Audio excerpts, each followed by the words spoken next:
हिंदूंची बाजू घेणं म्हणजे दंगली भडकवणं नाही।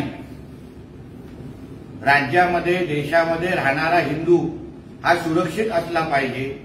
ह्यालाही संविधानाप्रमाणे जसा अन्य धर्माला आपले हक्क मिळतात, अन्य धर्म आपल्या सणासुदी साजरा करतात, त्याचप्रमाणे हिंदूंनी पण आर्थिक सक्षम व्हावं, आपला हक्क त्यांना मिळाला पाहिजे। आणि त्यांची बाजू अगर आम्ही घेत असू तर त्याला दंगली भडकवणं बोलत नाही। आतापर्यंत हिंदू हृदय सम्राट बाळासाहेब ठाकरेंनी पण हिंदूंचीच बाजू घेतली, हिंदूंचं हित जोपासलं, हिंदुत्वाच्या नावानेच पक्षाचा आवाज मोठा केला। म्हणजे बाळासाहेब ठाकरेंना तेव्हा दंगली भडकवायच्या होत्या का? असा आरोप संजय राजाराम राऊत बाळासाहेबांवर त्यांना करायचा आहे का? आणि ह्यालाच लाईन धरून मी तुम्हाला स्पष्ट सांगतो की कालपासून ज्या काही विषय उल्व्याच्या माझ्या दौऱ्यासंदर्भात दाखवले जात आहेत, राष्ट्रप्रेमी आणि राष्ट्रभक्त मुसलमानांच्या विरोधात आम्ही नाही।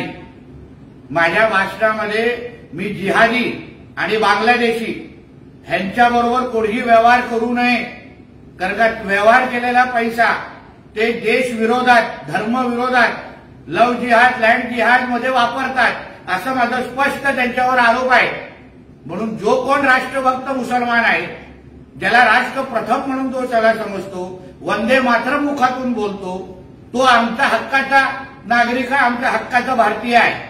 आमच्याही भारतीय जनता पक्षामध्ये असंख्य राष्ट्रभक्त मुसलमान आहेत आणि त्यांना आम्ही त्यांच्या बरोबर आम्ही सगळेजण आहोत। म्हणून उगाच जिहाद्यांना बोलल्यानंतर, बांगलादेशींना बोलल्यानंतर ज्यांना मिरच्या ढोंबल्या तेच अशा पद्धतीच्या खोटं माहिती पसरवत आहेत।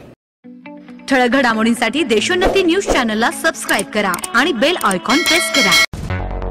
मुंबई, पुणे, नागपूर, मराठवाडा असो का विदर्भ, राजकीय, सामाजिक, शैक्षणिक क्षेत्र असो का क्रीडा, सर्वच घडामोडीचे विश्लेषण पाहायला विसरू नका।